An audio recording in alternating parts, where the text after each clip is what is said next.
Durgapur barrage থেকে ধীরে ধীরে জল ছাড়ার পরিমাণ বাড়ানো হচ্ছে। ৪১,৬০০ কিউসেক জল আজ ছাড়া হয়েছে, যার ফলে পার্শ্ববর্তী এলাকা জলমগ্ন হয়ে পড়ার আশঙ্কা।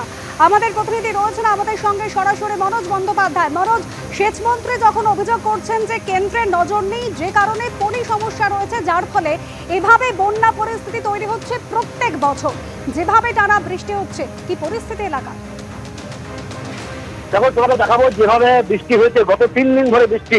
তোমাকে যেমন বলছে গতকাল এবং গত পরশু মাইথন এবং পাঞ্চের থেকে প্রায় 36,000 কিউসেকের মতো জল ছাড়া হয়েছিল, এবং তুমি জানো যে সেই জল কিন্তু দুর্গাপুর ব্যারেজে এসে পৌঁছয়, এবং এরপরে কিন্তু আর কোনো ব্যারেজ নেই। অর্থাৎ এই ব্যারেজ থেকে কিন্তু জলটা আসার পর, যেটা যে পাঞ্চেত এবং মাইথন থেকে জল ছাড়া হচ্ছে, সেটা আসার পর এই দুর্গাপুর ব্যারেজ থেকে সেই জলটা ছাড়া হচ্ছে, এবং এর সাথে বাঁকুড়া, পুরুলিয়া এবং পশ্চিম বর্ধমান 3 জেলার বৃষ্টিপাতের জলও কিন্তু ডাউনস্ট্রিমে যোগ হয়। স্বাভাবিকভাবে দুর্গাপুর ব্যারেজ থেকে সেই জল ছাড়ার পরিমাণটা কিন্তু একটু বাড়ে। এই যে হারে 3 দিন ধরে বৃষ্টি হয়েছে এবং মাইথন এবং পাঞ্চেত থেকে জল ছাড়া হয়েছে, সেই কারণে গত 3 দিন ধরে এই যে 40 থেকে 45,000 কিউসেকের মধ্যে কিন্তু ওঠানামা করছে জল ছাড়ার পরিমাণটা। যেটা সেচ দপ্তর থেকে বলা হচ্ছে যে যদি বৃষ্টি কিন্তু নাগারে হয় এবং মাইথন এবং পাঞ্চেত থেকে নতুন করে আবার জল ছাড়া হয়, সেক্ষেত্রে কিন্তু দুর্গাপুর ব্যারেজ থেকেও জল ছাড়ার পরিমাণটা বাড়তে পারে।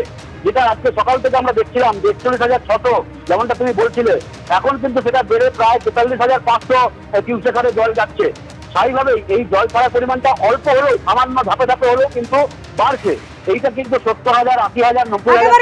এরপর যদি দুর্গাপুর ব্যারেজ থেকে আরো জল ছাড়া হয়, পরিস্থিতি অত্যন্ত উদ্বেগজনক হবে। অনেক ধন্যবাদ। আর এরপরে পশ্চিম মেদিনীপুরে পরিস্থিতি দেখাই আপনাদের। সেখানেও জল যন্ত্রণা। চন্দ্রকোনা 2 নম্বর ব্লকের গোপালপুর গ্রামে সকালে ভাঙল শিলাবতী নদীর বাঁধ, আর জলের তোড়ে একজনের ভেসে যাওয়ার আশঙ্কা।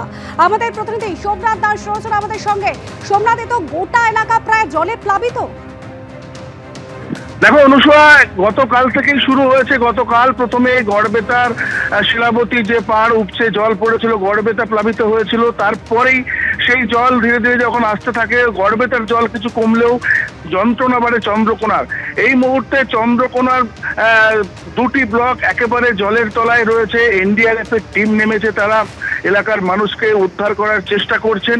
একটু আগেই খবর পেলাম আমরা যে একজন তুলসী রুইদাস নামে 42 বছরের এক যুবক, সে ছত্রগঞ্জ থেকে বাড়ি ফিরছিল, বাড়ি ফেরার সময় সে তলিয়ে যায়।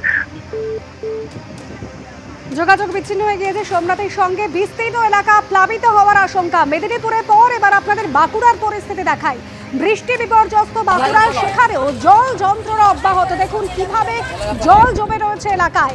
বহু গ্রাম প্লাবিত হয়েছে। তালডাংরা ব্লকের পাঁচমুড়া উচ্চ বিদ্যালয়, সেখানে ত্রাণ শিবির খোলা হয়েছে। প্রায় 100টিরও বেশি পরিবার এই ত্রাণ শিবিরে আশ্রয় নিয়েছেন। জয়পন্ডা নদীর জলে প্লাবিত হয়েছে বেশ কিছু গ্রাম। তালডাংরা ব্লক এলাকায় 5টিরও বেশি ত্রাণ শিবির খোলা হয়েছে।